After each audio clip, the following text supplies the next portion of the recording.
అయితే నీ కాఠిన్యాన్ని, నీ హృదయ కాఠిన్యాన్ని అనుసరిస్తూ ఏం చేసుకుంటున్నావంట? నీకు నీవే ఉగ్రత దినమున ఉగ్రతను సమకూర్చుకుంటున్నావు. నీవే, దేవుడిగా సమకూర్చేది. ఎవరికి? ఎవరంట? మనకు మనమే.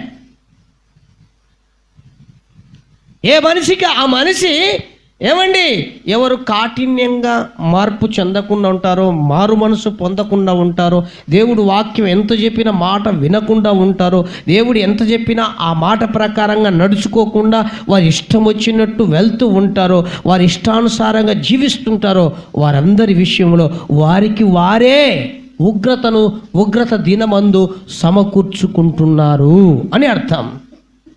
డబ్బును కాదు వారు సమకూర్చుకుంటున్నది, ఉగ్రత దినమందు ఉగ్రతను.